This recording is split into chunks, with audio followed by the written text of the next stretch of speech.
Hi, I'm Kristen Orman, Research Director for the Oxford Club, and welcome back to Buy or Buy. Today I'm talking about Disney, ticker symbol DIS, the self-proclaimed most magical company on Earth. But the past year had many investors asking, where did the magic go? Recently, the entertainment giant announced large-scale layoffs, with 7,000 employees affected in just the first of 3 rounds. These pink slips included the entire Disney metaverse division as part of the 3% global workforce let go in the past 30 days. Former CEO turned temporary current CEO Bob Iger stated the goal for Disney was to cut $5.5 billion in costs.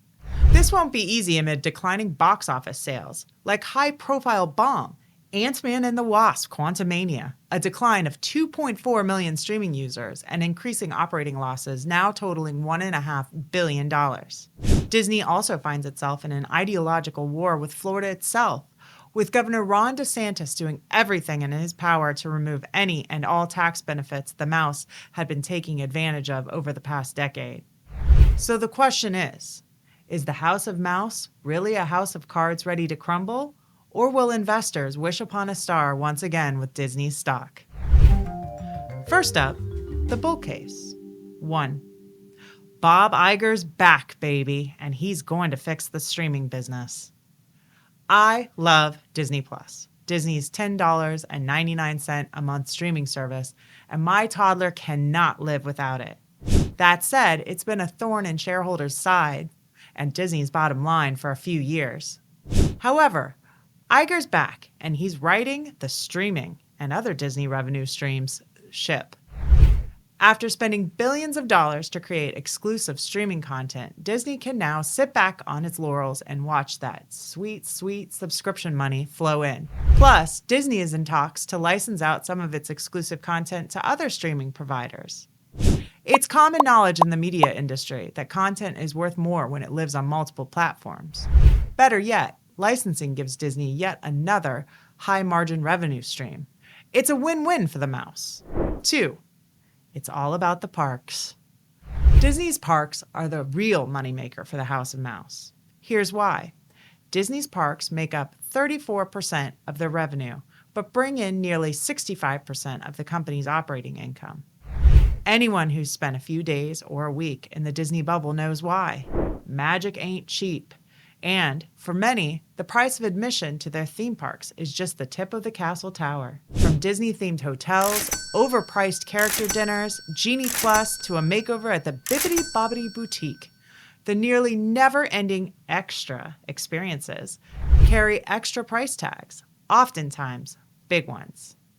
The folks at Disney know that for many parents, on a once-in-a-lifetime vacation with their kids, they're going to have a hard time saying no, and will have no problems paying those ever-increasing Disney extra magic prices.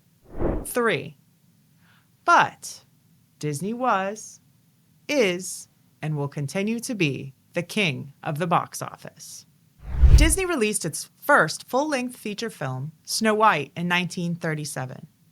Back then, Snow White cost just $1.49 million to make. It debuted at the Carthay Circle Theater on December 21, 1937, and was released nationwide on February 8, 1938. During its first run, Snow White earned over $8 million and was, at one time, the highest-grossing movie with sound. Last year, Disney released 16 films to the theaters that grossed $4.9 billion, with a B, worldwide, with Avatar: Way of the Water bringing in $1.4 billion of it. And 2023's box office numbers look like they have the chance to be even stronger, especially as the theater industry continues to recover and China's market reopens. Keep in mind that only 3 of those Disney films were released in China last year. 2023 releases like Guardians of the Galaxy Volume 3 in May, the 5th Indiana Jones installment at the end of June, and The Marvels in November should help ensure that Disney continues to hold on to the top box office spot. Keep in mind, the mouse has been sitting on top of the box office since 2016. Next up, the Disney Country Jamboree bear case. 1. Disney went woke, now watch it go broke. The Disney fairy tale isn't what it used to be. The company seems to have gone into overdrive promoting woke causes in its movies and elsewhere. Disney is losing audiences that would much rather be entertained than lectured by Disney's new message movies. In fact, Disney's controversial awakening was a direct cause of the company's mismanagement and excessive spending over the last 3 years. The box office response to Lightyear and Strange Worlds in 2022 showcase a minimal audience response to this messaging. Disney has little, if anything, to show for it, except for alienating a lucrative fan base. 2. Welcome to DeSantis world. Disney also got into a thankless battle with Florida Governor Ron Desantis over the state's Parental Rights in Education Act, which bans lessons on gender identity. That battle cost Disney the special tax status stemming from the Disney-run Reedy Creek District. For decades, Disney had the power to build, tax, and develop the area known as the Reedy Creek Improvement District under a long-standing state statute. Last year, the state legislature passed, and DeSantis approved, a change revoking Disney's authority. The district encompasses 25,000 acres in Orange and Osceola counties, servicing 19 landowners, including Walt Disney Company and its affiliates. It exempts the 38 miles of land that Disney owns from most state and local regulations.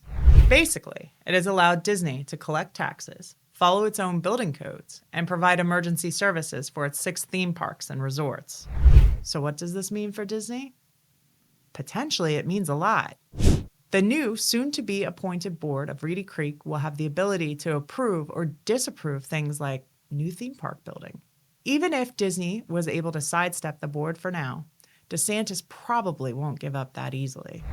That could really hamper Disney's theme park expansion plans. 3. Streaming was a huge waste of time and money. We're experiencing a generational transformation of how we consume media, and Disney is experiencing a generational transformation of how it creates, produces, and distributes it. They're spending a lot of money to do it. The Bears say that they're not getting a lot of bang for their buck. Case in point, Disney Plus and the direct-to-consumer, better known as DTC, business, which includes Hulu, ad sales, and ESPN. During the last 3 months of 2022, DTC lost more than $1 billion. The loss was driven by high content and technology costs.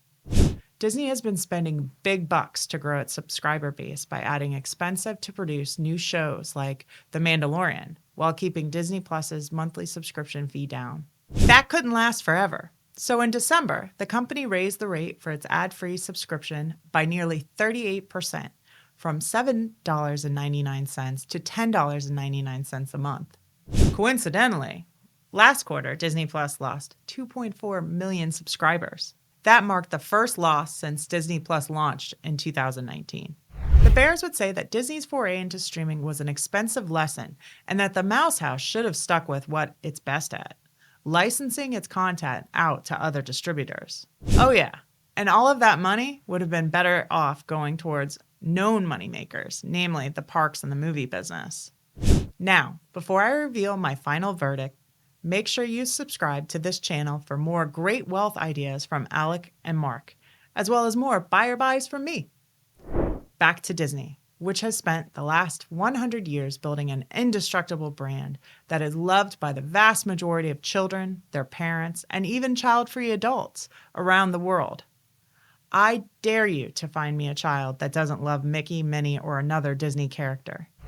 While most of the points made by the Bears are varying degrees of problematic, these issues are all short-term ones. Disney is a buy. B-U-Y. The parks and Disney's intellectual properties will continue to drive revenue and profits, with or without Reedy Creek, into the foreseeable future, because parents, like me, will continue to pay ever-increasing prices, additional fees, and add-ons to give their children a magical vacation.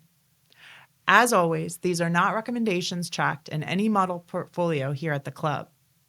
So if you want to take advantage of any buys or sells from this series, size your position accordingly, set a trailing stop, and never trade more than you can afford to lose. Thanks for watching Buy or Buy. I'll see you next time.